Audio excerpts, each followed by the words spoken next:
All right, good evening, good evening. We are back again live, Unfiltered Kings podcast, where men and women talk to each other, not at each other. You guys, we had such a great response last night. I thank everybody who joined in, who chimed in, comments, messages. We feel that we were going to bring it again to you guys. We cannot do this without you guys, and so we appreciate the support. We appreciate all the new followers on our Instagram, Unfiltered Kings podcast, on our YouTube page, Unfiltered Kings Podcast, and also joining our community on Facebook. So, welcome to the new viewers. If you're out there, thank you for joining our community. Hopefully, we'll have some that's relevant to say. So, look, man, we got another great episode. Tonight's topic: together, not versus. Identifying gender bias, origination, and solution. Man, it is time to come together as men and women. Seem like even the advice given these days, team, seem like it's biased. A real man, a real woman, and so, man, we're gonna try to find out where did that thought process come from, and more important, what can we do to fix it, man? Where we're working more together and we're complementing each other. So hopefully, you guys will chime into the conversation tonight. Keep in mind, jump into the comment section if you have something to say. If you agree or disagree, man, we'll try. If we feel that it's a good comment, we'll try to get it on the screen and respond to you. But before we get started, I got my team with me, man. I'm gonna start with Carlos. He's in the background holding down our social media responses, things of that sort. So I definitely want to shout him out. We got my boy Frankie with us tonight, man. Glad to see you here, man. After a long day, man. You want to say anything to the Already. people?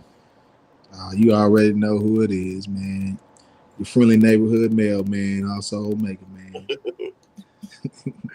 That's what's up, man. That's what's up. And then we got our East Coast Queen, man, the only female in our crew, but man, she punches a big pack, keep us on our cue, keep us on our square, Packs a man. big punch. No. We are delighted to have Diana with us, man. She has been a godsend. Diana, you have anything for the people? Anything you want to say before we get started? No, just hey, how y'all doing tonight? Hope you enjoy our show. Right on. Just like that, you know what I'm saying? Tune in.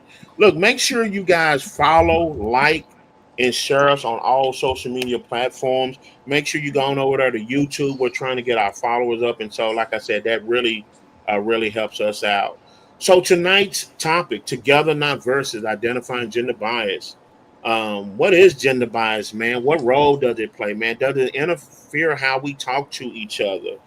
Where did it come from? And more important, man, what can we do to fix that? And so that's going to be tonight's conversation. But if you joined us last night, you know, before we jump into the heavy conversation, man, we got to check on each other, man.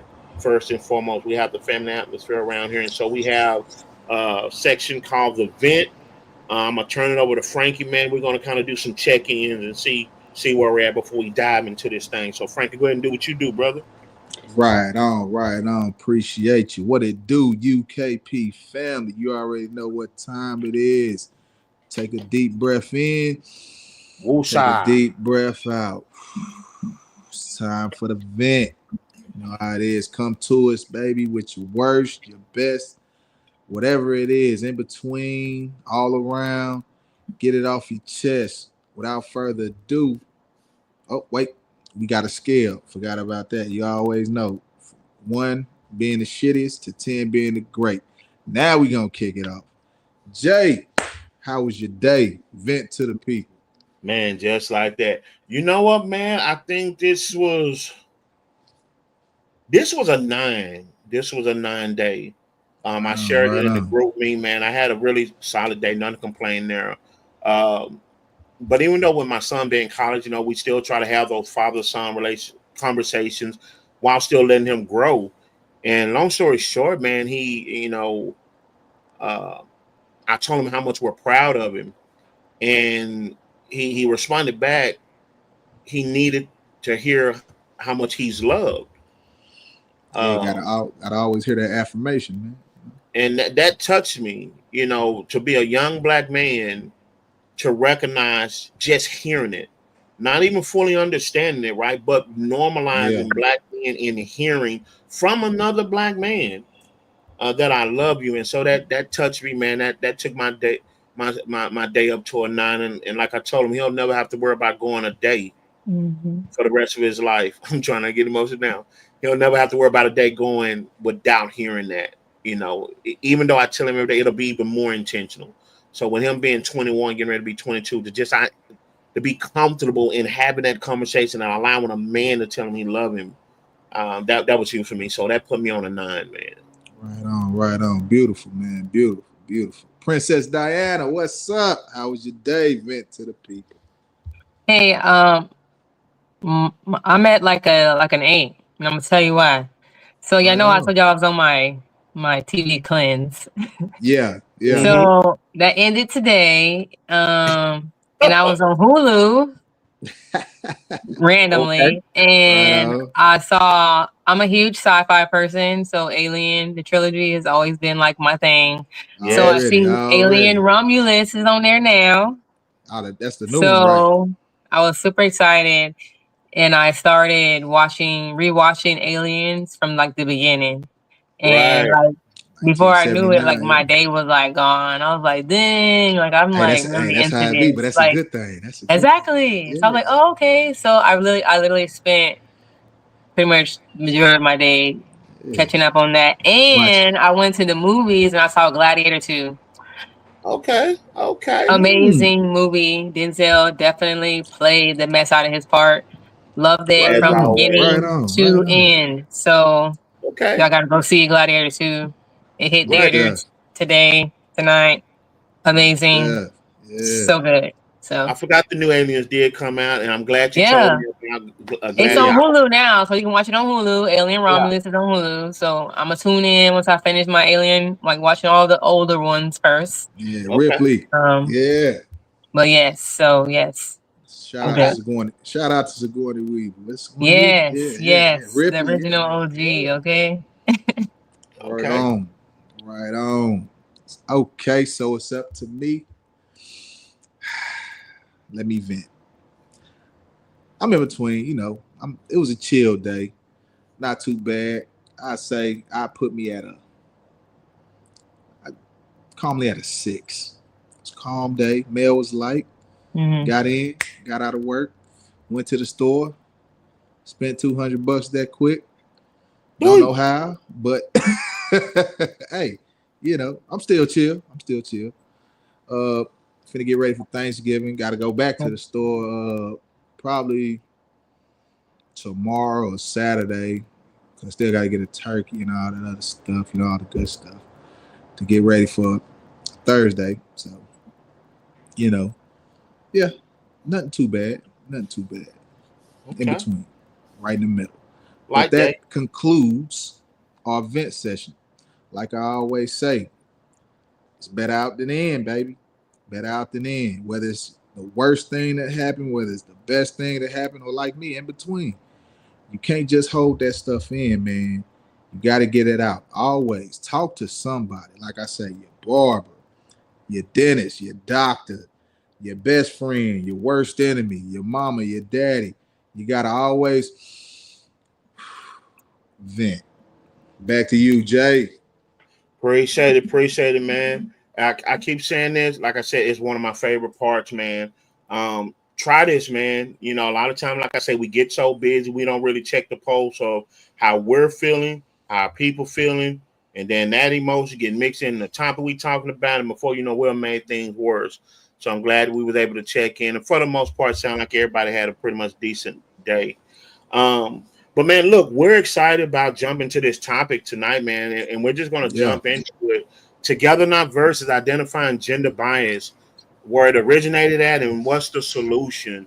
I found this topic to be very interesting, Dan and Frankie, because if you know for the longest, this is what the core or the mission of one of the missions of our podcast, where men and women talk together, not versus. But I was sitting and thinking, like, but what got us to the point when we supposed to be compliments, helpmates, soulmates, and all this? Like, how do we get to the point to where it seems like we're so against each other? And even when we talk to each other at times about, about our interaction, it's like it's so militant, right? Like it's so dark toward each other, right? Even if it's a misunderstanding.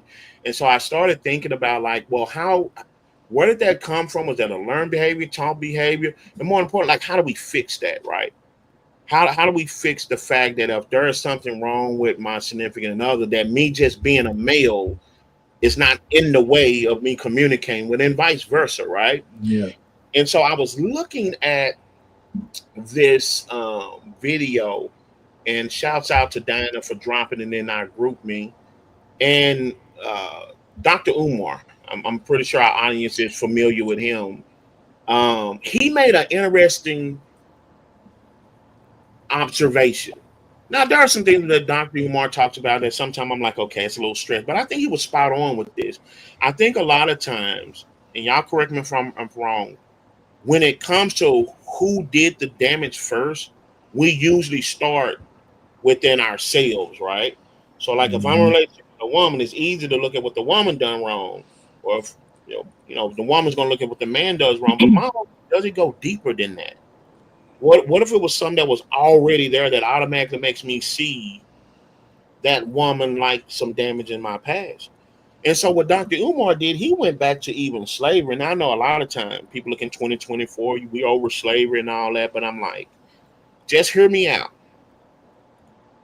If 4 years of formal education is enough to have a lifetime career, right?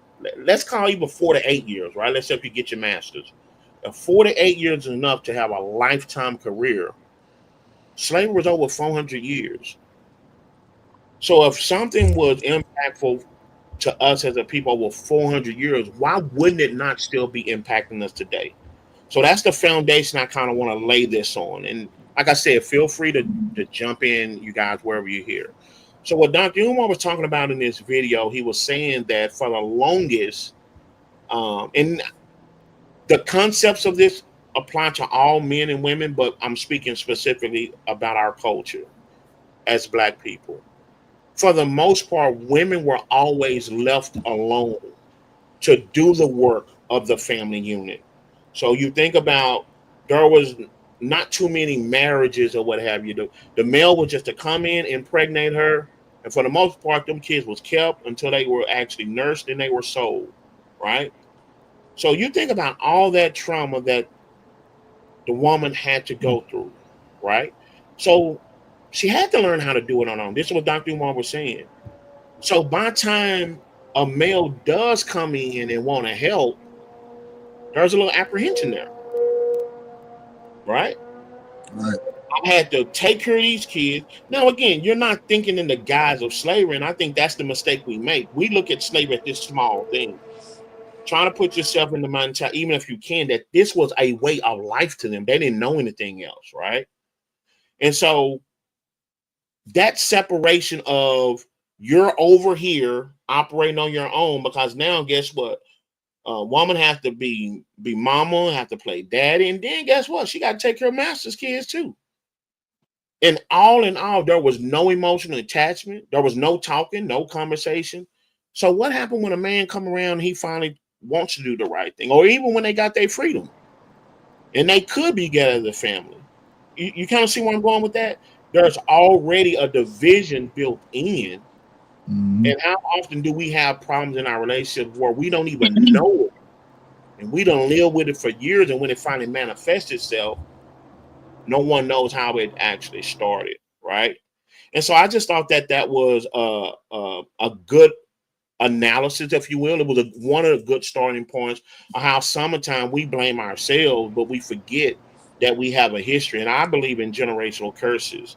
And so if this stuff was passed down, I'm not saying it has to be the end all be all, but I think the mindset of what got men and women at each other so much.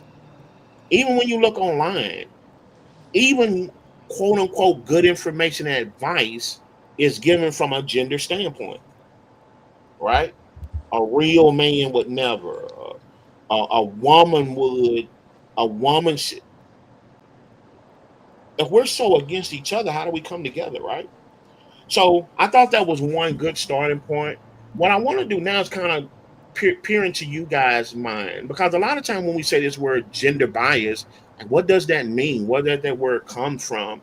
So what I want to do, Frankie, just what when you hear that term gender bias, just in layman terms, it don't even have to be nothing deep. What do you just think that means when you hear the term gender bias? What do you think that means in today's society? Hmm. Let's gauge it like this, man. DNA is not the only thing that gets passed down. So let's make that clear. Okay. When you think of gender bias, I mean, to me, I feel it's kind of self-explanatory. Yeah. I couldn't tell Diana how to be a woman because guess what? I'm not a woman. But me and James, yeah, oh, we could talk all day long about this, about that, about pissing on the toilet and hitting the seat, and like, damn, I gotta wipe it off or some shit like that. You know what I'm saying? That type of deal. So we could get to what Dr. Umar was explaining about slavery. It could even go, it could predate slavery, you know, because like I said, those are certain things that men did in whatever time period that you knew, yeah, men normally do that. Certain things women did in whatever time period that you can look and see, like, yeah, women did that. Now, we can get kind of factual with it, like, yeah, I can't get pregnant, but you know, a woman can. So I can't come in here probably unless I'm a doctor and tell Diana like, hey, you know, you're gonna go through these labor pains and this, that, and the other. But if I'm not a doctor, who am I to tell Diana to suck that up and push this baby out? You know what I'm saying? I can't do that. Can I, Diana? You know what I'm Right. saying? Diana So gonna be like, hey, screw you, I need an epidural. You know what I'm saying? so so let me diagnose something you said, and I think I want to make sure our audience got this. So because you're right, it does kind of predate, even what Dr. Umar gave his observation. There was a point in time where just because of our gender, there were just certain behaviors and mannerisms we had, right? Yeah. Just for all intents and purposes. But somehow, some way, instead of them being a compliment, they they became weaponized between men and women. Mm-hmm. See what I'm saying?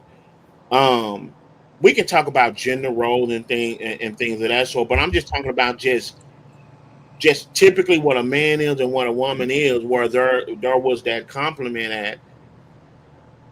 My question for the audience is, when did it get to the point where we got against each other to where things that I feel as a man, I'm automatically right, Diana, just because I'm a man. And I take no consideration in who you are, right?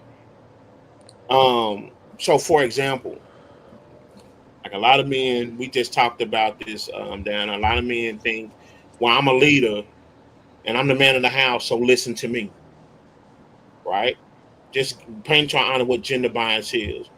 Well, yeah, that may be true, but is that the end all be all just because you're a male, right? Are you a leader? Are you an Mm-hmm. effective leader, right? Does that mean that the woman should just be quiet and just follow and things of that sort?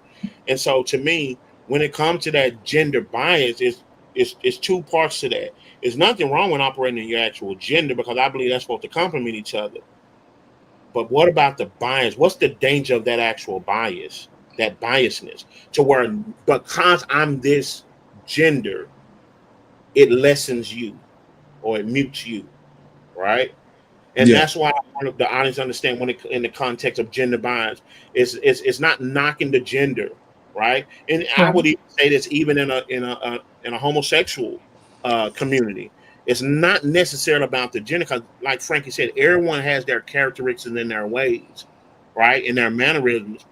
But I think the bias standpoint gets to because of who I am, simply because of what I have between my legs or what I was born with or what I identify with, then I'm more right than wrong. And I Yeah. think that's where the danger of it is at.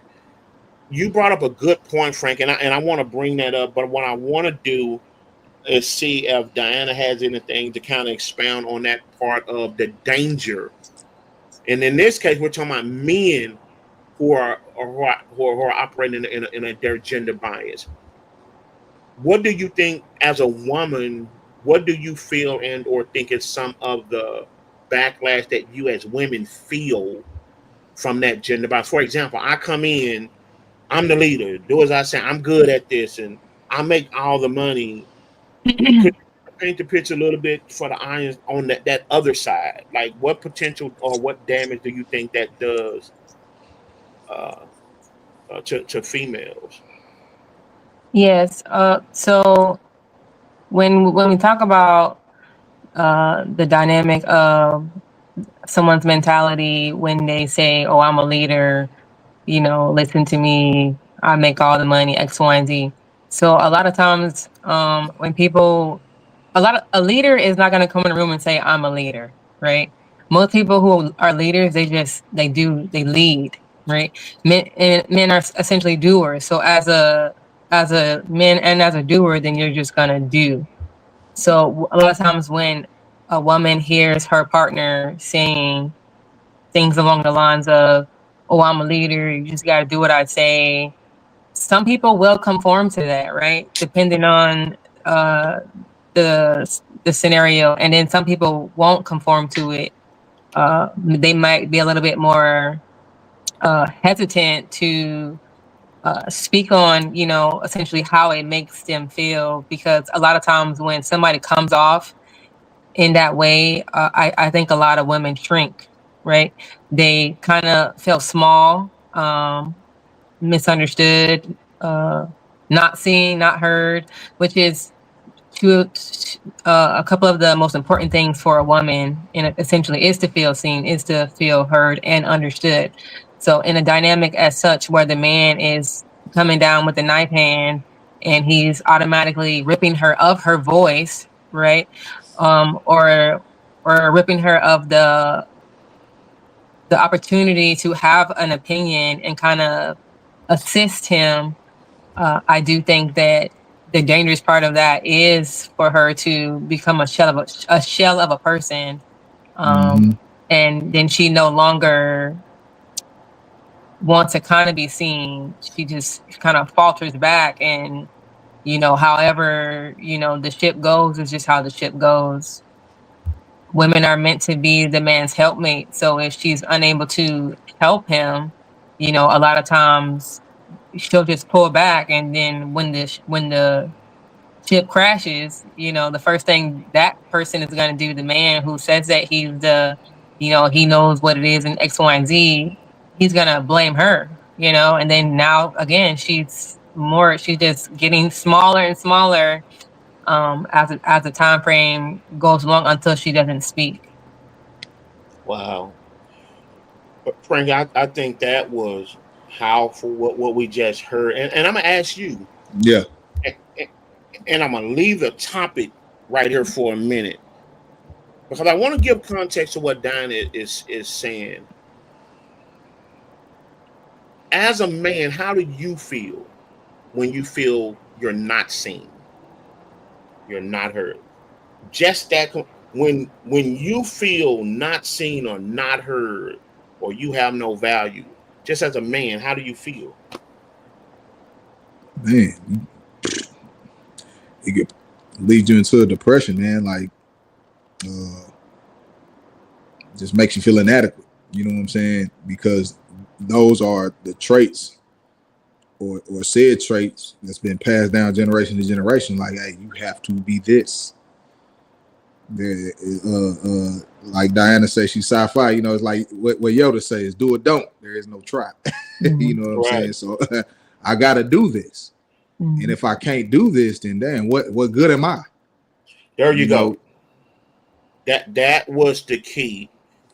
That is a powerful question to have to ask and answer for yourself. Mm-hmm. What good am I? Yeah. Right? And the reason why I'm kind of slowing this down and giving nuances because a lot of times again we hear words and it sounds sexy, gender bias and it sounds good, but I don't think we deal with true impact because everybody's hard, everybody got it figured out, everyone Right. got the answer, and that's just not true. Because if you just heard, we had a man and a woman who, for the most part, are human, And when you get to the point where anytime you have to ask the question and find your own answer, I think that's one of the biggest dangers of gender bias, right? Because Right.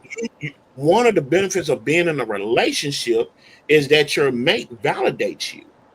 Mhm. Your mate lives in reciprocating certain emotions and certain feelings that validates the oneness that you all have. And when that stops, it's almost like I always say when I was doing life coaching, who wants to be in a relationship but feel alone? Right? Really think about that. And we're talking about the context of the danger of gender bias. Because these days you can just get on social media. We're already there, right? Right. And a lot of times, the reason why I wanted to Frankie to pull that out, I feel worthless. Because a lot of time this gender bias starts out of hurt. Mm-hmm. If the other gender did the hurting and they aren't doing it in the healing, then I start having to protect myself. Right?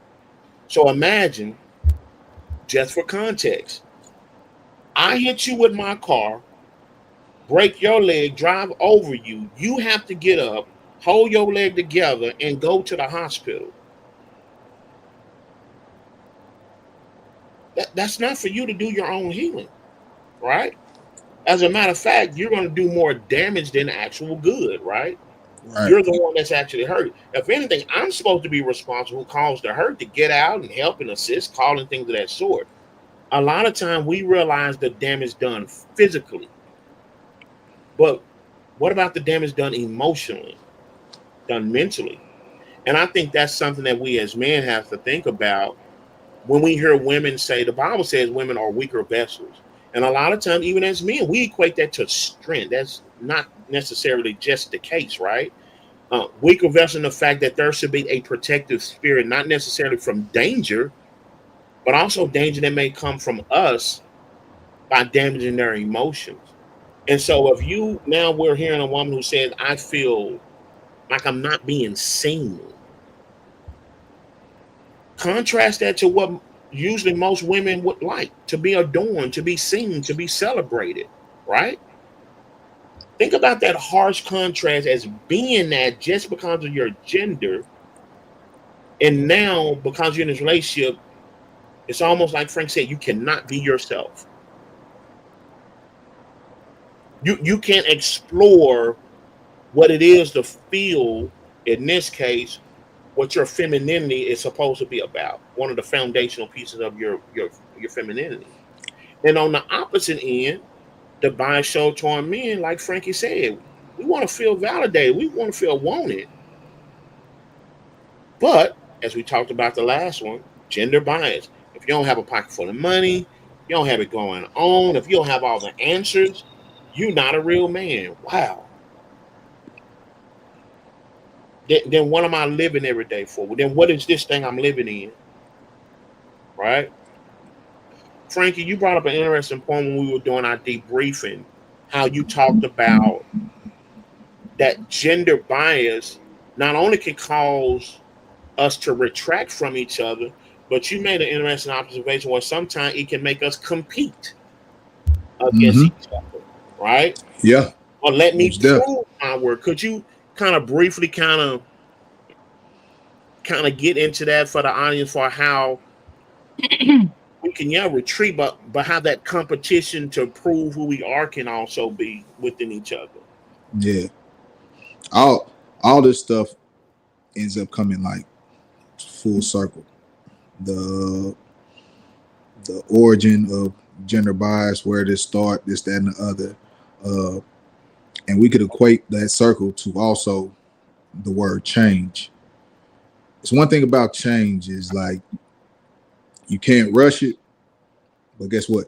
It's inevitable. So when you think about that competition factor in the genders, you think about like women's rights or women's suffrage and all that stuff, and uh, you know, you start getting deeper into it. Like for men, It's like, okay, we got the jobs, y'all stay at home, this is that. Now you hearing something or rumblings like, well, I want to work too. You sitting there looking like, well, who gonna watch the kids? Who gonna have dinner ready? Who gonna do it? Like, again, change is hard, but it's inevitable. So for men, it's like, nah, we do this. What you got to do this for?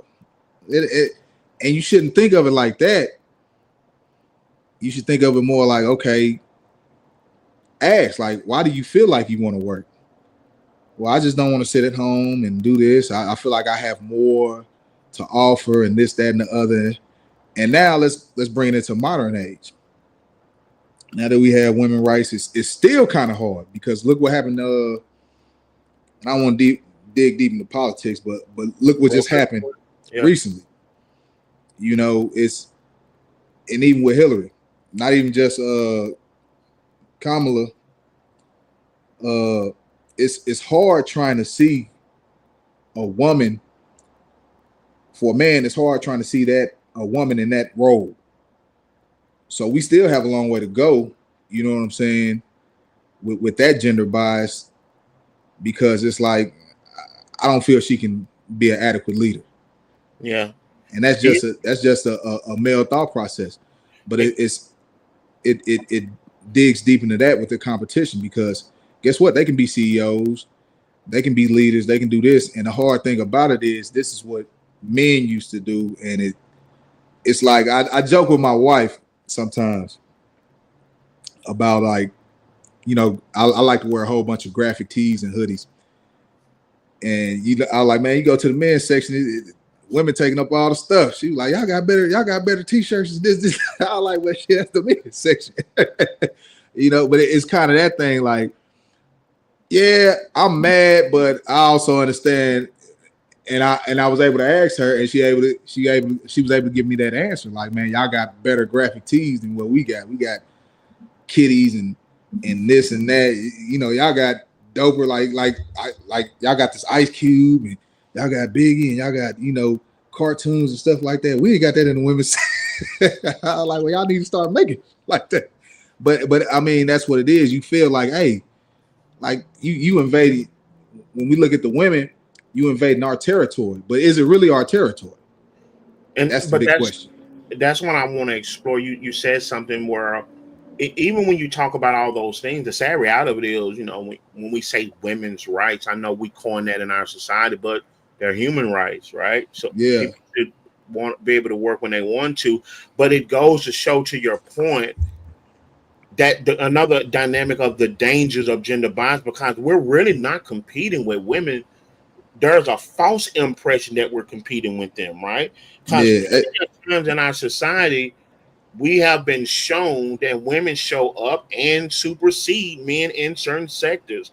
And so now, because we've created this imagery, and I think we talked about this before, whether that's bad teaching, whether that's from a cultural standpoint, sometimes a religious standpoint, we limit ourselves and create a problem, you know, of this should be competition. And you're right, you know, you look at, you know, the two elections, for the most part, the numbers show, that's not being biased, the numbers show that, quite frankly, men were uncomfortable in a space and was using their gender bias. Men have always been the president, and so here comes along a member of the other gender to be in his office, and the numbers show that, guess what, men use their bias. I don't think I'm cool with that, right?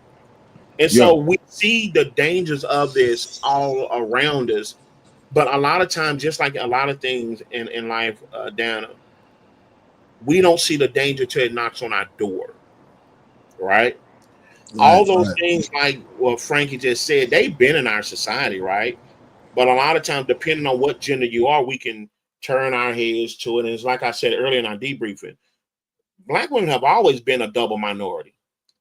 And so I think from that standpoint, we as men have never understood how our gender bias, to some of the things Diana was saying earlier, plays a role in almost stomping on them even more, because First of all, they're black like us, but guess what? Sometimes even in their black relationships, they're subjugated. So they become the minority also, right? So Right. why would they trust us? Why would they kind of, be quick to wrap their hands around us? But I think in conversations like this, we have to, we have to expose that gender bias and then give opportunity like Donna did before. What does that really feel like? And put ourselves in that situation to be not seen, to be not heard, simply because of her gender. Well, we wouldn't like it because of our gender, right? And I think Hmm. that's what we have an opportunity to start by being open and honest and transparent. Like we can't look at this truth, Diana, and it's only true if I'm a guy, right? And it fits my narrative, right? Or if it's only true if if you're a woman and it fits your narrative, right? At some point in time, we have to individually like look at ourselves and say, okay, fellas, we need to clean up our house simply fact because it's making our females feeling this way, and then females have to do the same. What I want to do right now, it looks like Ronnie, you out there, man. We see you, man. Thank you for joining us here tonight. If you're out there in our audience, man, if you have anything to chime in on, any questions, statements, things of that sort, don't hesitate. We got Carlos in the background, so we do have eyes on your input on social Comments, yeah. media. Um, so what I want to do, and Dana, thank you for sharing with us in context for us what those feelings look like. Before we transition, I wanted to at least ask you: are there any other emotions, any other feelings, any other dangers that you all as women go through um, as a result of that gender bias that you can actually think of right now? I know you said it, make you feel inadequate. You have to shrink yourself, or you feel kind of out of place. But is there any other nuances that maybe you found yourself, or you know of any women, or just women in general, uh, they go through or have to deal with based on that male gender bias when it rears its ugly head? I mean, I kind of essentially what I said already. I mean, women go through so many emotions. We are emotional creatures, so it's based on in each person individually. But as a collective, the big part of it is just having to shrink yourself, essentially, and not feeling seen, heard, or understood. Those are big things for women to be seen. They want to be heard. Their voices, nobody wants to be silenced, just based off of their gender alone. And I think a lot of women are suffering in silence, but so are men, right? It can go it Right. can go either way. Both ways, It yeah. could Yeah. be the man in the dynamic and he's suffering in silence, or the woman is pushing to want to be in the driver's seat, and he lets her, and then now he's the one, not feeling seen, heard, or understood, or feeling lonely, and so the tables can go either way for either gender when it comes to that dynamic. Back then, maybe it might have been more so for women, but now men are also suffering in silence too. Right. And we're definitely going to explore that. And I think, man, that's going to be the one, Carlos. I'm going to lose some friends. So backstage, make sure you. I'm going to lose 30 of them tonight. I lost 20 last night. So let's just round it out to 50. But we're going to Man, go there. But I want to explore when you say women going through a plethora of emotions. Do that make you all? What am I trying to say? Do you all start down yourself? Like, Well, sometimes I do think there can be some doubt in that scenario, because I think a lot of times, who doesn't want to be heard, who doesn't want to have an opinion, who doesn't want to be able to speak about certain things in their own home. You already have to go certain places, and you have to walk and talk a certain way. So home should be one of those places where you can kind of let your hair down, and be able to communicate about essentially whatever. But those are also one of the places that can either be a home of peace or a prison. And a lot of times it becomes a prison because essentially Yeah. you don't have that notion to be able to communicate across to your partner in a way when their mentality is stuck on I'm it. You just sit over there, you just be quiet and let me drive this ship. Right. And the reason why I want to kind of make sure again we slow it down when it comes to women, because a lot of times that we talked about in our other live, men, we already don't resonate with our emotion a lot of time, right? Or we're not supposed to talk about it. So Mm-hmm. now here comes a woman talking about it, and then sometimes, to Frank's analogy, it can come out like Charlie Brown's parent, wah wah wah wah wah. You're just complaining. We can even easily minimize it. I think that's Yeah. the thing. So again, now there goes the gender bias, right?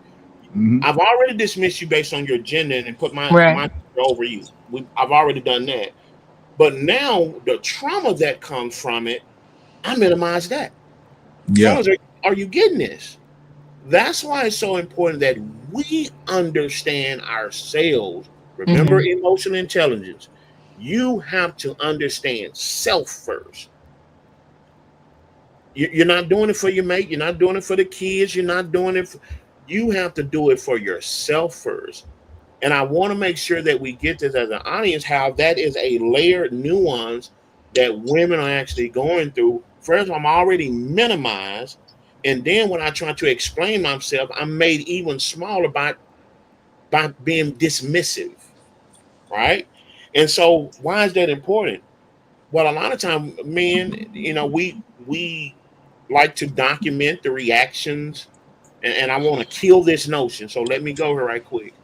We want to kill the notion of the angry black woman without truthfully being understanding and being honest.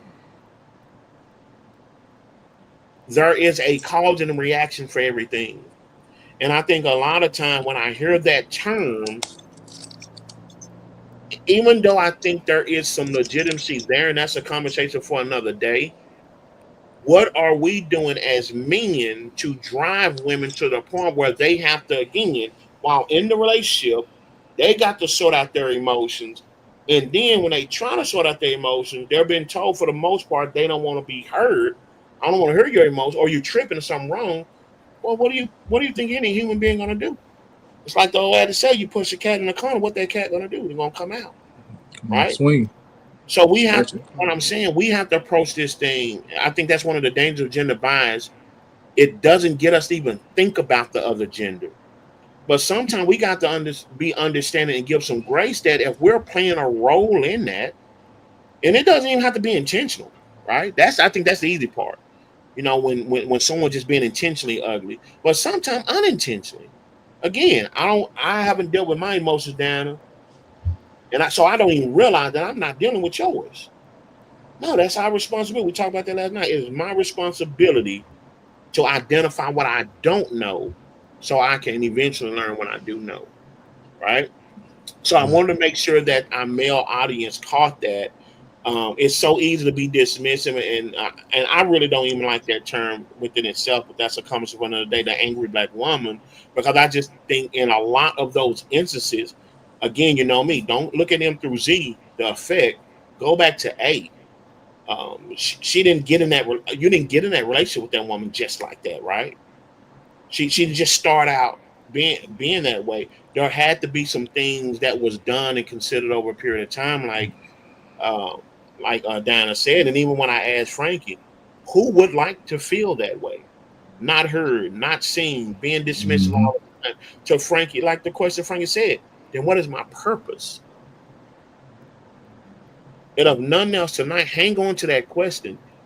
If the person I'm in a relationship with, I'm with them, and I still have to ask myself, what is my purpose in this relationship? That is a very dangerous place to be in, right? And I can't talk about it, right? Which that's why I want to transition into men. Okay, we finally realize we want to talk about our emotions, Frankie. But gender bias say, hey, if a man talk about his emotions from a woman's standpoint, he weak. He crying. He's not being a man, Yeah. right? Mm-hmm. So, Frankie, let's explore that. And I know Diana kind of set it up a little bit because, as you notice, it's a human thing, right? But we still have to approach it from a gender, right? So Mm-hmm. now let's get it from a male standpoint because I think a lot of time men don't get credit that gender bias hurts them and works against them. And I think the Yeah. only reason why, because a lot of times we don't know or we don't care because we don't talk about emotions anyway, right?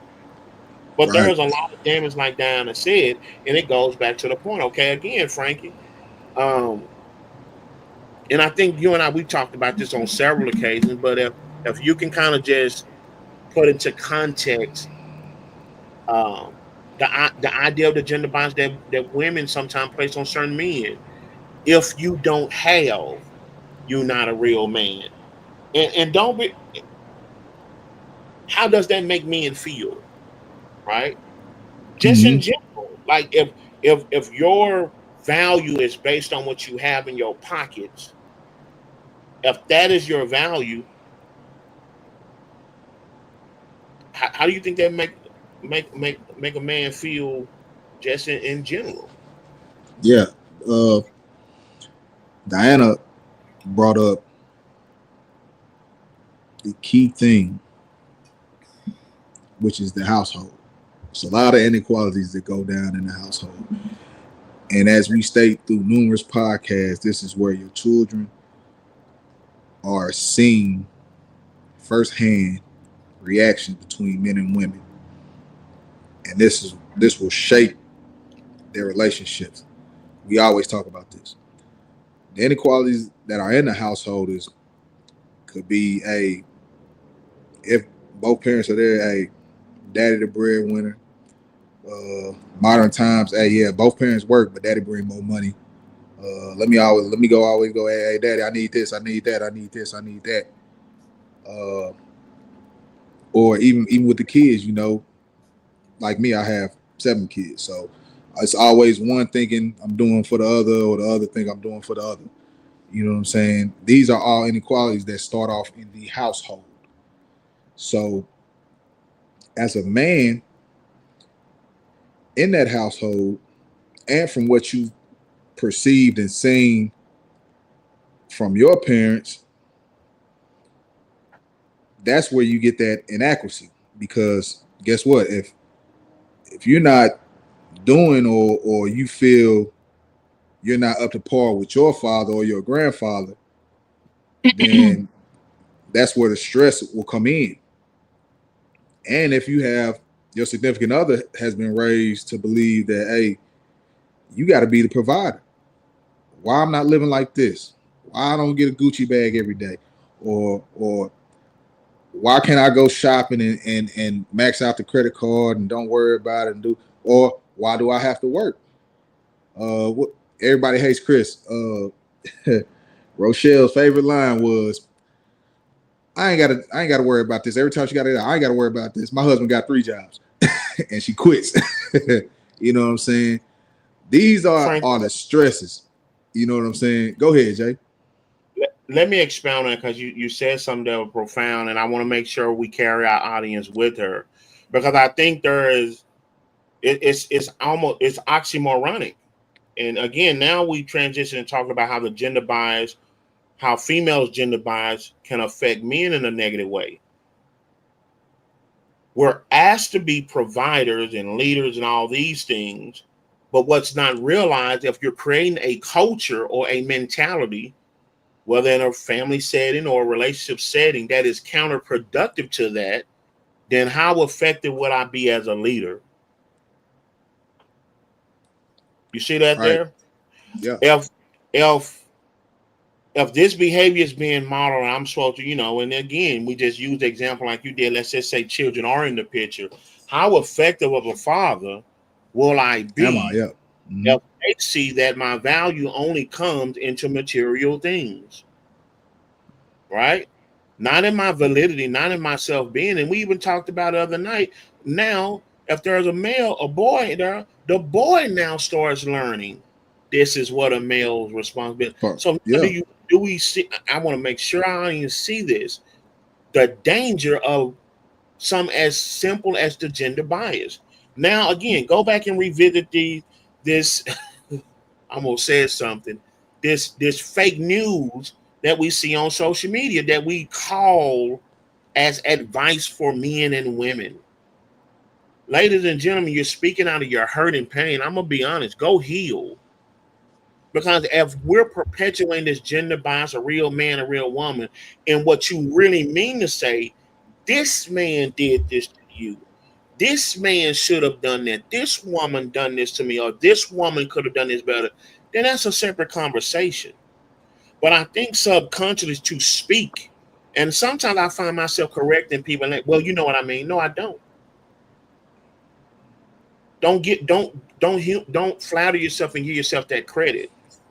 Because if I say right now all females are an expletive, I'm pretty sure this chat line is going to fill up, right? Because I'm talking to an audience. So let's have some responsibility with that, right? We're speaking from our hurt. Instead of going and getting healed, we now have created these biases that affects the very things that we say we want. Because even if we go through a bad experience, we had an expectation out of that mate, right? Yeah. They didn't fulfill it, but it doesn't mean that the expectation, because you even see some women, they'll double, I don't need a man. Then why would I want to be with someone who don't need me? Right? What does that do to a man's pride? Have we ever asked ourselves that actual question from a woman's standpoint? Right? So, like Frankie alluded to, I want to make sure that we get that. Even when we practice gender bias, we end up making it a double-edged sword that hurt ourselves. Remember the conversation we were talking? I was telling you guys about. I was in the cigar lounge and this young guy walked in, and I won't retell the story, but he was sitting and listening. We were talking about relationships, and long story short, he put out and just started talking that he's provided all the material stuff, but he actually left his home, his family that night to come sit in that lounge with us because he did not feel he had a place in that. He saw everybody else enjoying the things that he worked for and provided. But when it came time for him to see his value or anything to be reciprocated, he didn't see it, to the point that disgust, remember what Diana said, make you want to retreat. Not a woman thing, it's a human thing. He literally found himself in a cigar lounge among strangers. Now, I know in the day and age of 2024, everybody's hard, everybody not me, and it's quick to call this man a wimp and all that. But no, let's keep it 100. Hurt is hurt. Mm-hmm. And too often we trying to entertain the scream instead of healing ourselves. That man had to be going through. And I think a lot of times we as men don't get to talk about this. As soon as we start talking about certain emotions, a dismissive way, man, that sounds something like Diana just said.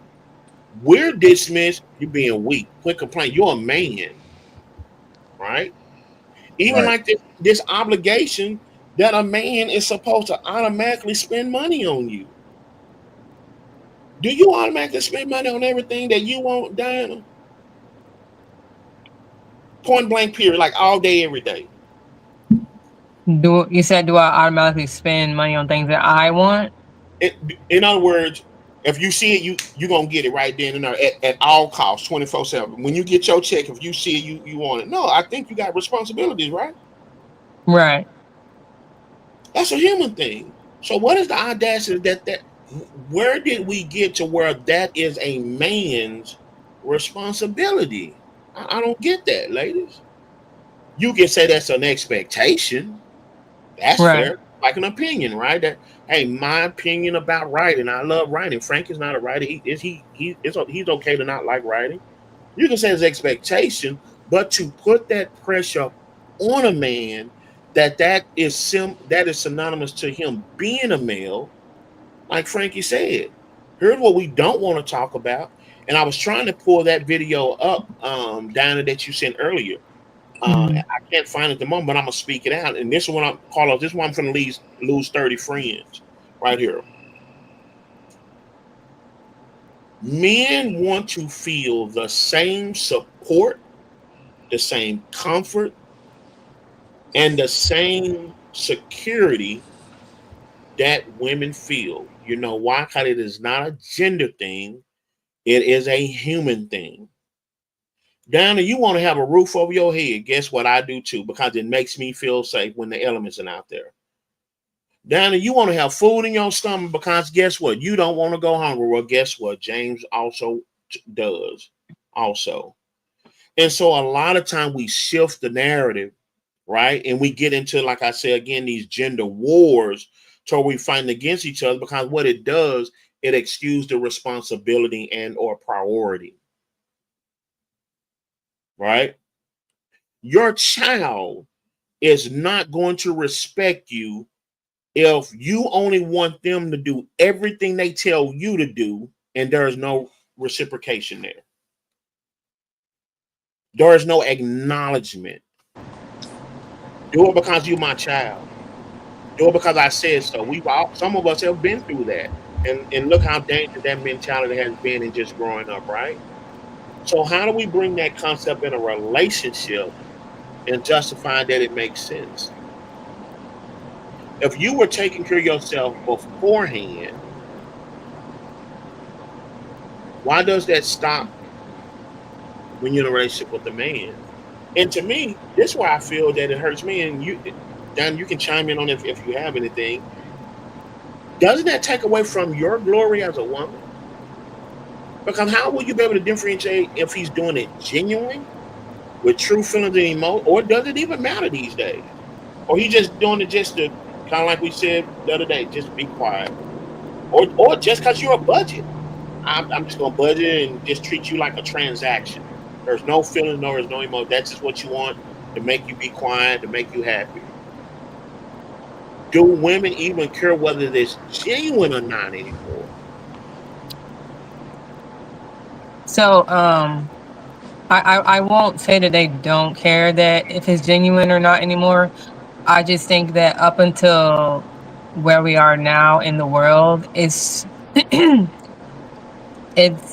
been presented in that way for such a long time. And again, social media is such a accessible thing. There's a million people out there talking about, if men don't do this, then that, or women don't do this, then so it's kind of glorified in a sense that, and I think a lot of women have requirements, just like men should have requirements, but they don't necessarily have them. So if a woman requires for the man to spend, you know what I'm saying, a lot of times men are going to do what is required to, essentially get that woman. So, and that's a way for it to portray itself as genuine, right? Because men who can afford to do so will do so, and even the ones who can't necessarily afford to do so will still do it just because they want to get a certain woman. So Yeah.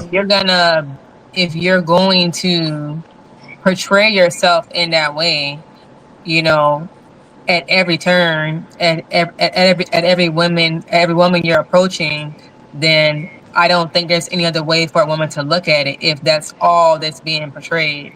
It didn't just happen to where one guy was like, all right, this is what I'm gonna do. It was a multitude of guys that are doing it this way. And same thing with women. There are a multitude of women who have those requirements, and men are like, all right, these are the requirements. I want you. I'm gonna do, you know what I'm saying, what you told me to do. And then they have friends and they're telling their friends, hey, if you want to get whatever, whatever, So I told you earlier, it's like the telephone, you know what I'm saying? This guy's saying one thing, but by the time it gets back to the originator, it's been misconstrued in so many different ways that you have a group of people just doing what they feel is necessary to have a certain person. Here's the Hey, thing. hey, real quick. I like what you said right there, Diana. I think didn't we talk about that a while back? But like having like a list or something like that, like certain things or criteria list. Right. I think we did talk about that a while back. But men, and I will say this, we do have that list. But we tend to normally adjust or pivot certain things to get said woman that we want. Right. Mm-hmm. You know, You'll so yeah, you'll lower your standards. yeah, we got those prerequisites. Mm-hmm. We're like, well, I could adjust this real quick. So yeah, let me do this, move this over, adjust that, and let me see what she gonna do now. You know, so yeah, we do have that list, but I think we tend to we can adjust or pivot on the fly with ours. So the problem that I think that we never end up admitting is that with gender bias, when your sole basis of being right is your gender, you lose reality. Because here's what comes to my mind. It's really manipulation, right? What we do, we just code switch in our mind and be comfortable because we just like it. It's kind of like we talked about last night. Sometimes people like being the victim because some of the attention feels good, right? Right. I don't like the situation, but if I know I'm gonna get this out of it, and so what we end up doing is manipulating our mates and listen to this dysfunction.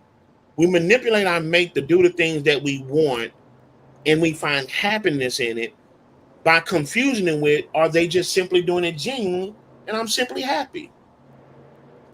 And I think a lot of times, if we don't step back, and that's the danger, we're operating just based off the gender. We kind of got off into that a little bit last night. Well, once I know how to get the reaction, well, that don't mean it's genuine. That just means that's literally the definition of manipulation, right? Is that I know how to get something done without you realizing it, and I follow through with it, right? Right. And as long as we found comfort in just the end result and we never look at the process, because here's the thing, and I think Frank alluded to it. If I cut for this chick, I cut for her. You will see it.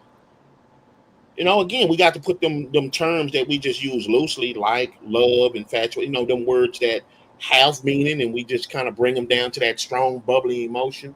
It's a whole nother conversation. But if we put them back up there, at the core of loving somebody,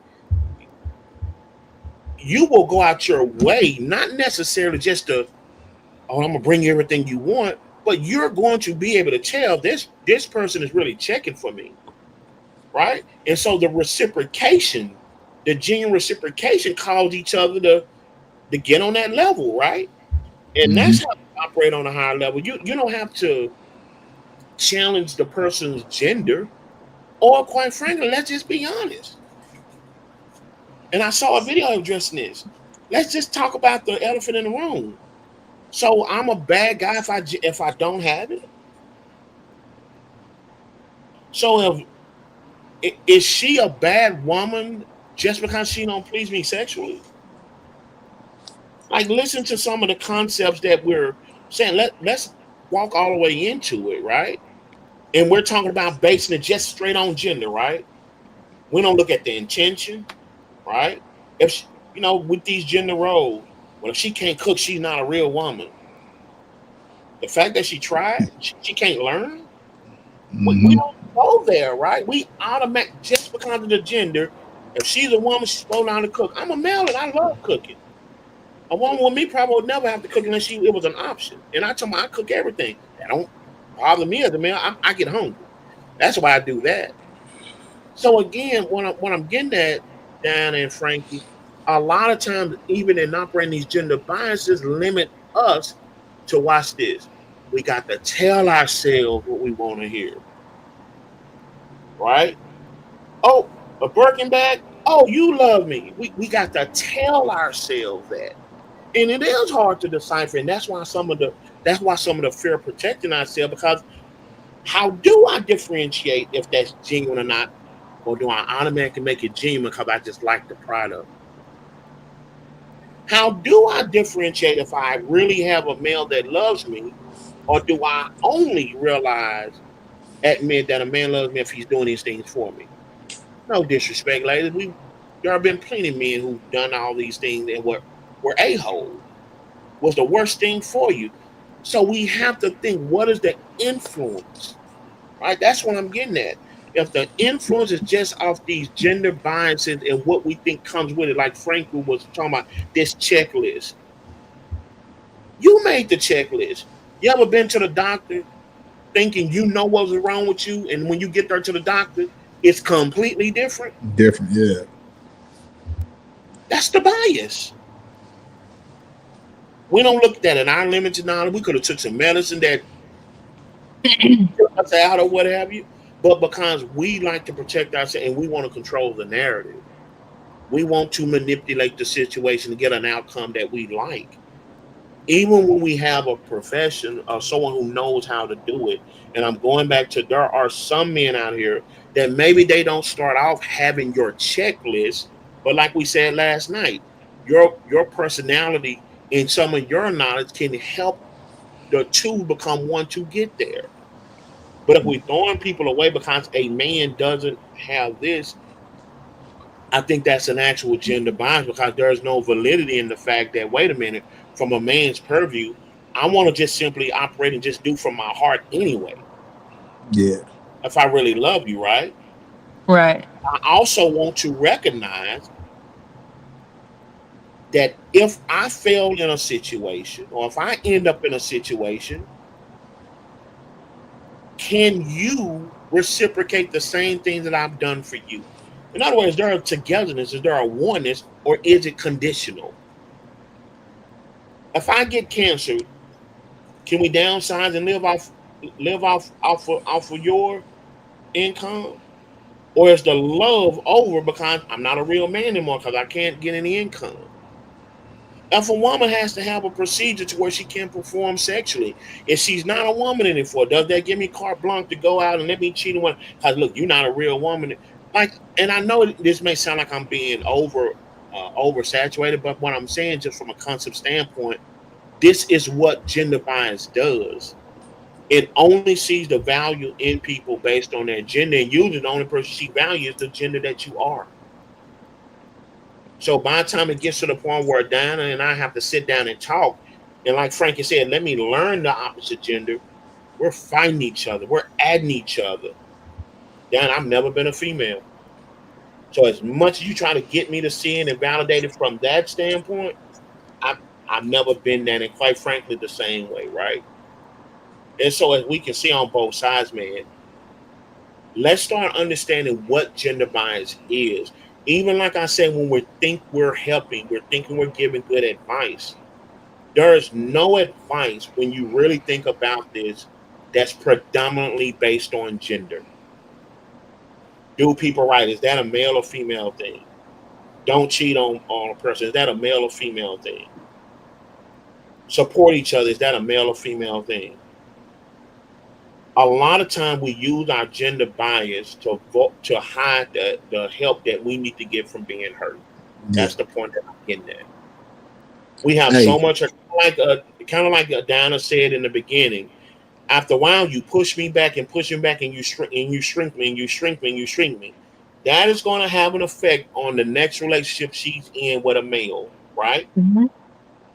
It doesn't make that man wrong that he doesn't reciprocate that, understand, or he's not the perfect person to help with it. No, what that also means that if he decides to say, I'm a partner with you down through this, but Diana has to be responsible to go and get some help with that trauma she been through.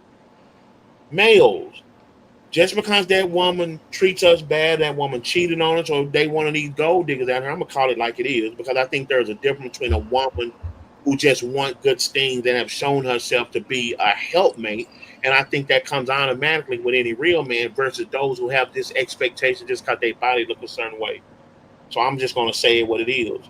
But we as men have to continue to learn our emotion so we can identify, and like Donna said the other night, don't fall victim to the point where we're trying to live up to this gender bias of what a real man is. Because I think that validates those type of women. When we let me go out and do this and let me do this and we bring that back. Okay. Yeah, see you're supposed to do that. Mhm. What happened when we can't? What Hey, happened when we're limited? What happened when life changes? we can take this back to Tuesday's topic and also the topic that we talked about, Ebony Williams with the bus driver. And what I'm trying to allude to is Tuesday we talked about things that men tend to overlook. Uh, Sometimes with these lists, this is where overlooking can be a positive. You're not gonna get everything on the list. You're not. You know what I'm saying? Are you willing to overlook some of those things because that person in front of you is real genuine? So if they can't cook, and am I gonna get rid of you just for that? If she smokes cigarettes and I just don't like that smell, am I gonna get rid of her just for that? Vice versa. Same thing with the Ebony Williams situation and the bus driver. Okay, he's a bus driver, but he's a really good human being. I've had plenty of conversations with this guy. He's down to earth. He's cool. We have some similar interests, this, that, and the other. But I just can't get over the fact that he's a bus driver. Can I overlook that? And that's where overlooking can be, like I said, a positive thing.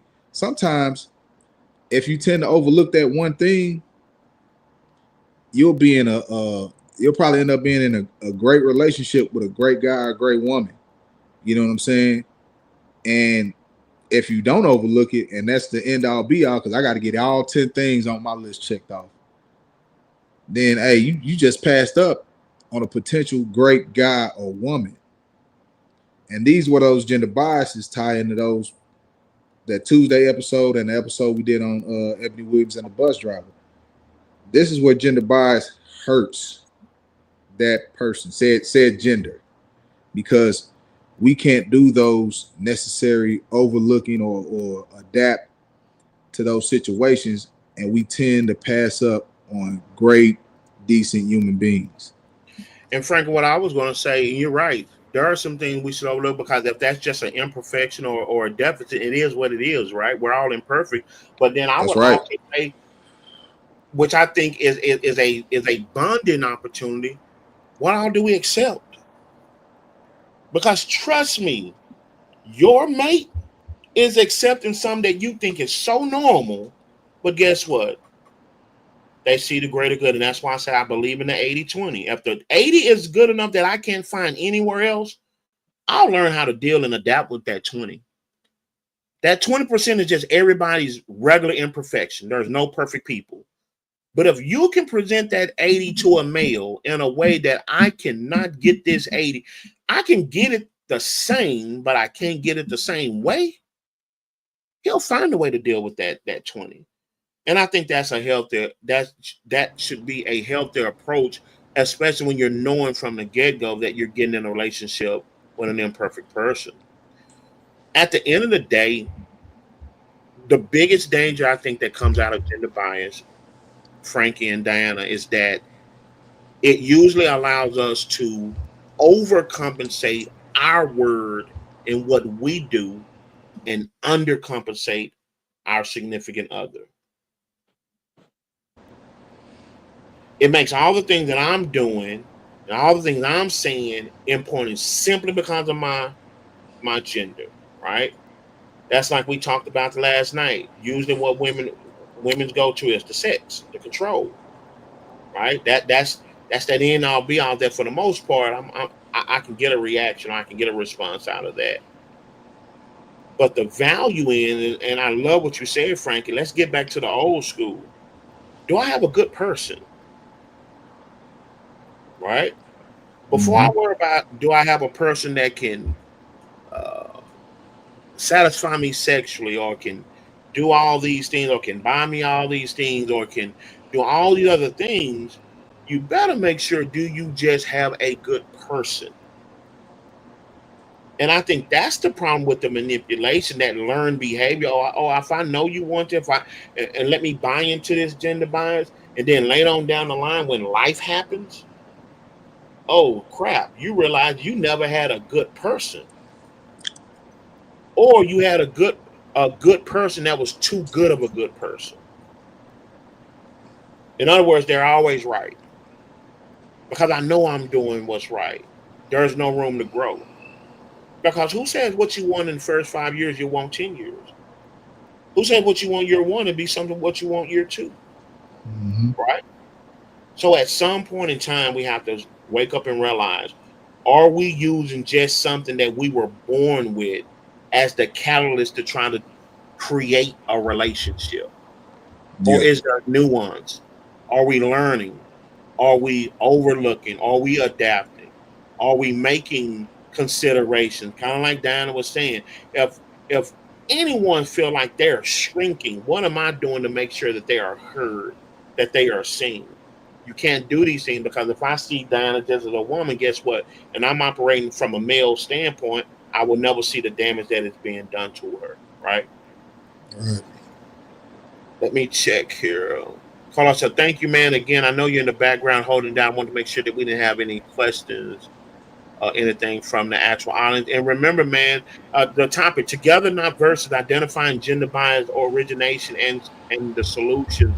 If you have any questions, comments, even after this actual show, make sure that you leave it in the comments. If you don't feel like you want to put it in the comments, then you can always inbox us on our actual social media platforms. So I think that we talked a lot about what gender bias is, the the dangers of it. Now what we want to do, we want to look and see what is the solution, right? And what I want to do, I want to pivot to Diana. When you're alluding to not being seen, not being heard, having to minimize yourself. If you could speak to the men who caused that, for what all intents and purposes, talk to us candid. Give us some feedback. Give us some, what they say, come to Jesus meeting. What is it directly that we need to do to not say, well, I'm eventually fix that. I'm gonna eventually get better at that. No, tell us what we need to do tonight. What do we need to Therapy. do tonight to make sure? Say that again. Therapy. Okay. I ain't gonna have no problem with that. Could you explain Couples or No, just single? individual. that? Individual. Okay. Individually, I believe that I think part of the stigma is because men don't necessarily go to therapy.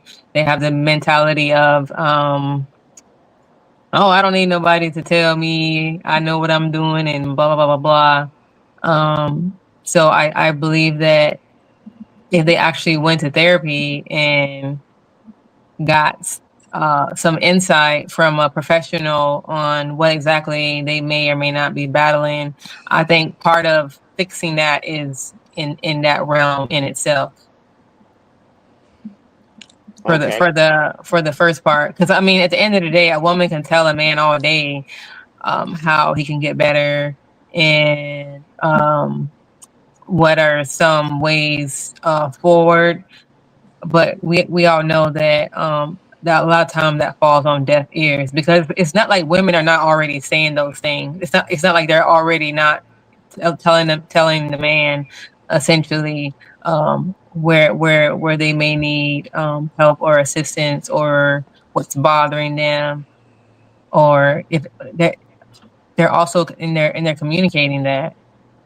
But because a lot of people have that mentality of, I'm the man, just be quiet, be my peace, and all those notions, it falls on deaf ears because they don't necessarily want to hear that.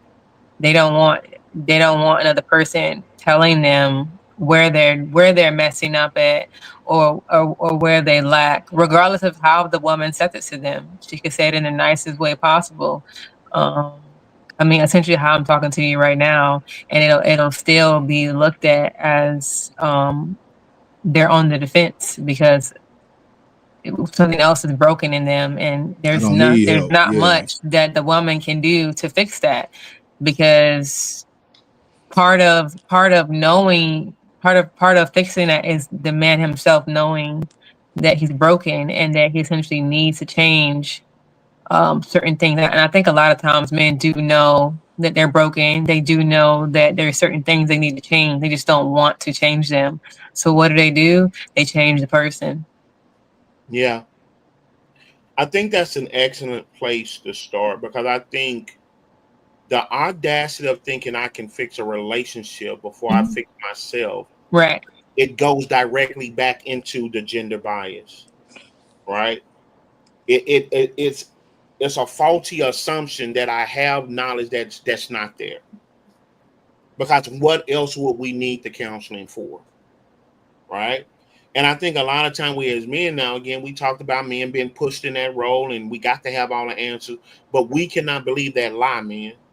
Mm-hmm. We have to be okay with not being okay without it affecting our emotion. I was just talking to the team before we came on this live. Hey, if we have feedback after we watch these videos and it's something that can make us get better, our pride can't get in the way, or else we never get better. Mhm. All of our mistakes will continue to be justified and we never get better. So apply that to a relationship. If I have every excuse and I can fix my problems and I'm in a relationship, then it never gets better. It only gets worse because now I'm compounding more issues that quite frankly I don't have the knowledge in doing. And so I think that's something profound down in helping us as men revisit how we look at counseling, how we look at mental wellness, right? And not confusing it with mental illness. Because I think a Right. lot of time in our culture, we don't Mm. like the stigma that comes with mental Yes. illness. But in order to address mental illness, you have to have been diagnosed. But mental wellness is something that needs to be normalized. Think about all the stuff we done been through, just like with our bodies, our eating habits, our drinking habits, our vices. Well, let me go work out and just be well. Well, it's the same thing with our mind. Fellas, we done been through all this and the stresses of the world and things of that sort. It is okay going somewhere. In the same way we take care of our physical well being, it is absolutely okay that if I may come to us and say, hey, I want to make a suggestion that you go get some help on this issue. That's not a knock. And I think we Right. talked about that the other night.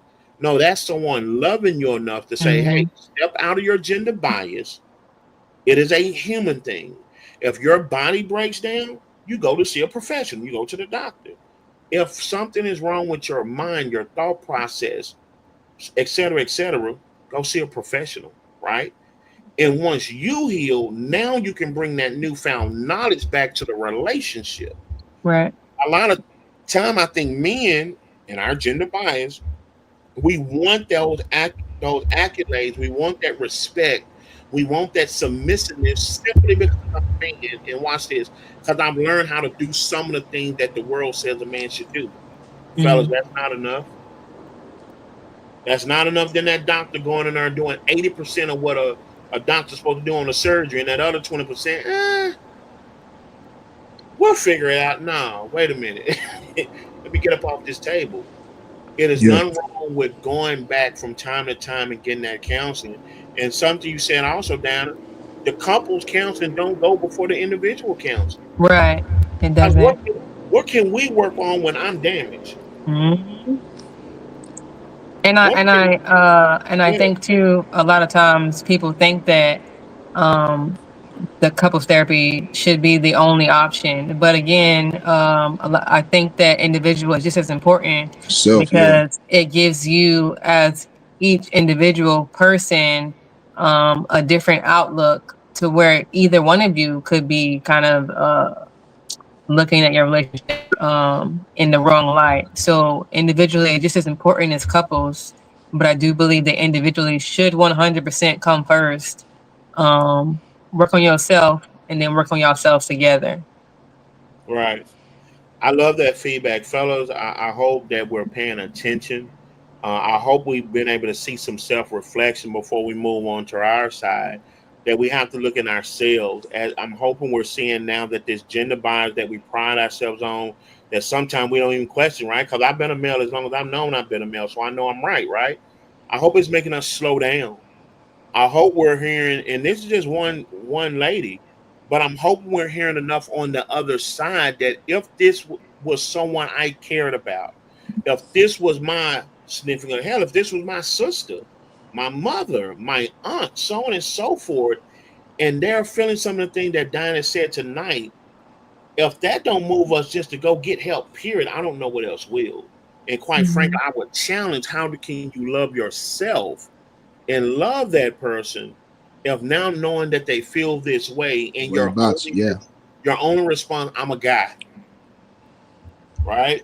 So I'm hoping that this conversation kind of opened up some of our purview to look at what some of the damage that we're doing. And let me say this, it don't even have to be intentional. Mhm. Matter of fact, now I would humbly say that sometimes the unintention does more damage because I don't see it. Right. Sight with no vision. So I don't even think about what I don't see. Mhm. Now I got to be convinced that it's there. So sometimes I think we kind of downplay. Well, I didn't mean to do it. I'm sorry. Well, no, I have to take the I'm sorry, but understand the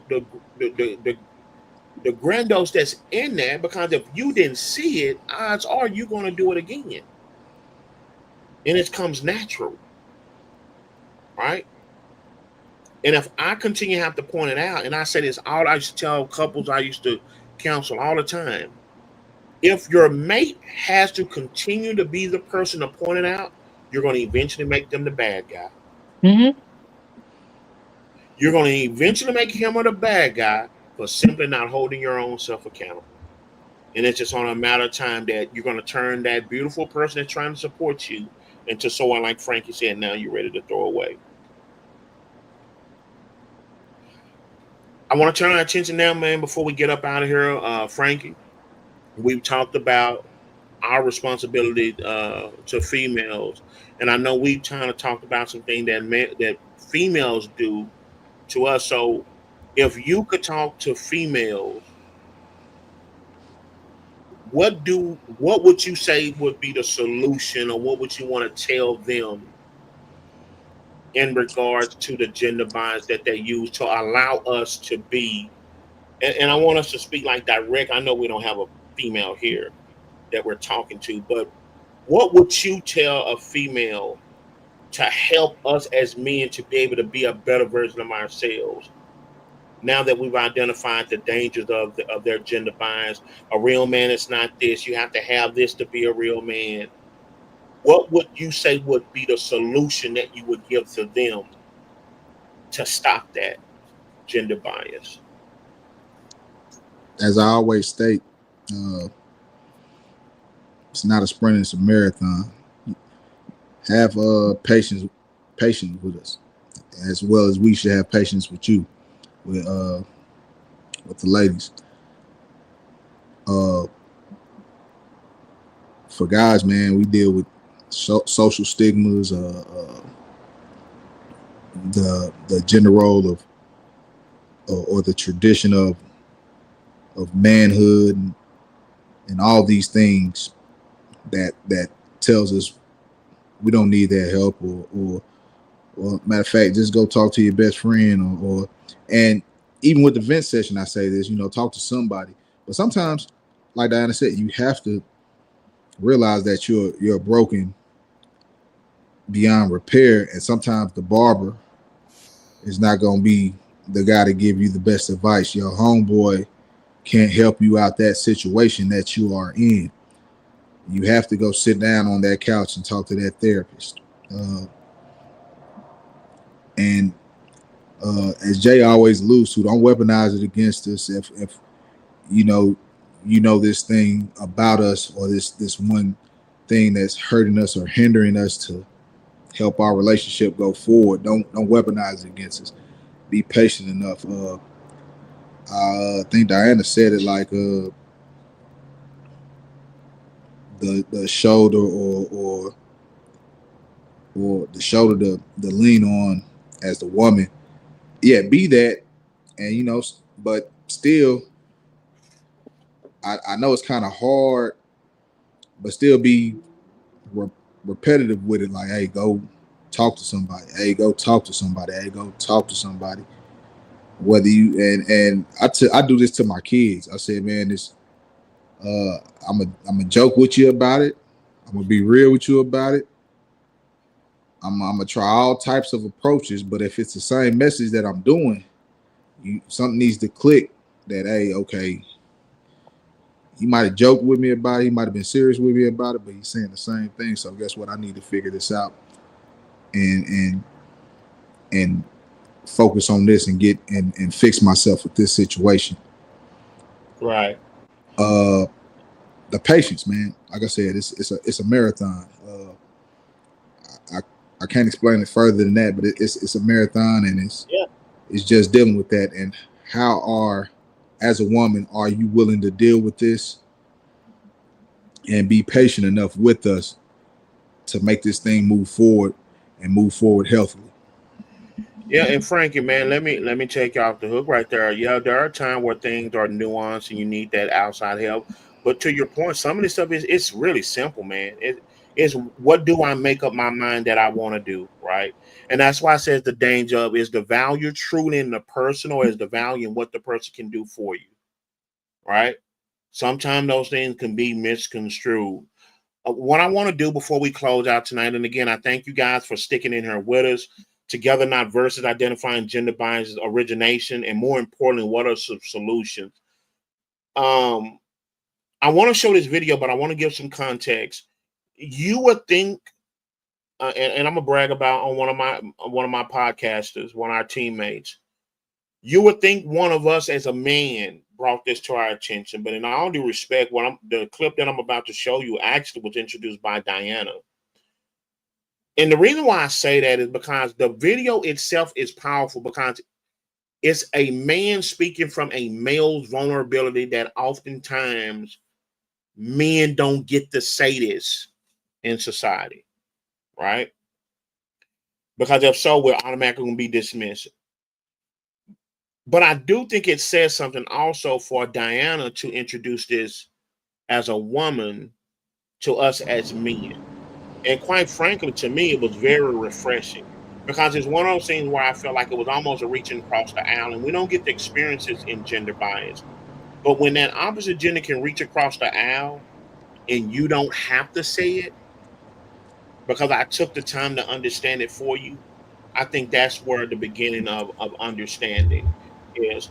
So at this point in time, I am going to, it's a little under, it's a little under 2 minutes. I'm going to play this clip as oftentimes men don't get to speak on this level. Men have a very real and valid fear of nobody coming to save them. What we're financially expected to be to a woman, there's no version of that for men. Society has not established the role in which a woman is a financial benefactor to a man. It simply does not exist. So, in a relationship situation, all we have is the word of a woman that she has our back, even though we see no evidence of it on a day to day basis. That's a scary thought, but on top of that, that's one of those things that you really don't want to get tested. So, whether single or committed, you've already been trained to believe that you're on your own. So, what investing in a relationship does financially, specifically, it actually puts weight to the idea that you have his back for real. He doesn't have to wait for a disaster to see if you're going to show up. He just knows you're going to be there because he saw what you did in a past situation. But then you have young ladies like in the previous video. And whether she stated her terms or not, that type of woman still exists. And that goes back to what I just said. Since we know that woman exists, I got to act like I'm on my own at all times. Women have to have a hand in helping alleviate that stoicism that we're taught from a young age. A man's face will light up simply because you paid for the date. If he comes home and the light bill is paid, he'll be ecstatic. Because when it comes to this 50-50 conversation, it hits men differently because it's deeper than money. Not only do you appreciate my provision, you respect and protect my provision. That's major. And by doing something like that, that helps initiate reciprocity. He'll cook more. He'll nurture the kids more. He'll give you more emotional support. Because 50-50 should mean we're doing this together with equal effort, not necessarily that we're giving a half-ass effort. The best advice I can give you is to remember, just like it is for women, it's the little things that matter to men. Shout out to Black American Bad Boy for that video, man. Yeah, we always want to give credit to a material here. I thought that was so profound when Diana sent that, because I think it lands us to where we want to end tonight. Sometimes there's a challenge for us to accept new mindsets and new behaviors because we want to keep what we've learned because of our gender. But the reality of it is, and notice we've ended this way again, these topics are a human issue. Somewhere along the way, we've for whatever reason made them a man or woman issue, and they're really a human issue. And I think we should give pause when we start defending and more of the conversations about the material than the person.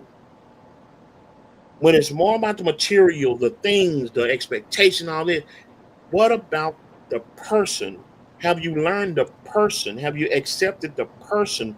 Do you understand the person's mannerisms? Like we alluded to last night, do you understand how they understand and interpret love? At the end of the day, we got to get back to doing it together. If the person is the most important thing in a relationship.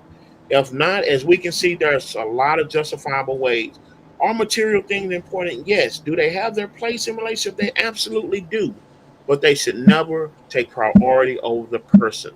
So again, if we make it about the human, I think we can get back Diana and Frankie to it being together, man and woman, and not versus where men is at women and women is at men and we're knocking each other and we're creating narratives and we're creating false solutions to keep from getting hurt, but we can find healthy ways where we can embrace love. And so we'll leave it right there. This was a great conversation. Even in our debriefing, it was very nuanced. We really didn't know how we were going to introduce it, and so I thank you guys for hanging in there with us. Hopefully, you guys got something out of it that was edifying. I wanted to see if my team had anything that they wanted to say, any final thoughts or comments that you want to make to the audience before we close out. Yeah, Jay, I don't have anything. Again, like I just reiterate what you said. I hope everybody enjoy tonight's show. Okay. Okay. Frank, you good? Uh, 50-50, man. Like my buddy said, uh, talking about affirmations. Jay with his son, his son saying, yeah, appreciating him for telling him that. Same thing, like my man said in the video, come home and light bill paid, and I ain't have to do it. Man, that's love. You know what I'm saying? With the therapy thing, as men, and as this stigma is put upon us, sometimes it's hard for us to seek that help, or it's hard for us to realize we need that help. Again, be patient with us. Sometimes with guys, when we do go to therapy, we tend to not tell everything, so when we do go, be patient with that and make sure you tell your husband or boyfriend, whoever it is, hey, open up more. Each day, challenge yourself to open up more, because with this thing called mental health, especially with men, it's tougher for us. Statistically shown, it's easier for women to do that type of thing, and this also plays back into this gender bias, man. With us, we feel like, and again, this is a man that's probably has gone to therapy. He would still feel like, hey, I still think I'm not being heard, so that's where the patients come in. But in all, it's 50-50. Reciprocate the love, and you'll see more abundance of joy and willingness to go through with that route of therapy. And that man probably will open up a little bit more, and he will probably feel like he is being heard more, if that environment stays healthy like that. You guys, I would leave you with this. See the person. Make sure your rules or regulations, your new person, is not built off the person who hurt you to the point you can't see the person who's in front of you. And when you see those areas of opportunity, talk to each other as human beings, not necessarily based on the gender or where you were in the past. Like Donna said, if that means one getting outside help individually, sometimes that other person, the person in a relationship with, has no bearing on the things that you need to work on and you need to fix, or they don't have the purview to do it. They're not the doctor, they're not the therapist, the things of that sort. So I think if we normalize these things and we challenge ourselves, the thing that what Donna said earlier, we got so much stuff we hear on social media and we just kind of regurgitate it. Challenge where you even getting this information from. Like, challenge yourself. Is it even factual? Is it even healthy? Is it even effective? And I think if we do that, man, I think we can start getting along together. Look, thank you. Big shout out to Frankie and Diana, man. With touring along in this conversation, there was a lot of nuance in this conversation, but we wanted to make sure that we tried to unpack it to the best of our ability, because at the end of the day, that's what this podcast is about. We're men and women talking to each other, not at each other. So I really do thank you all for your feedback and helping guide and leaning and lending a hand to this conversation.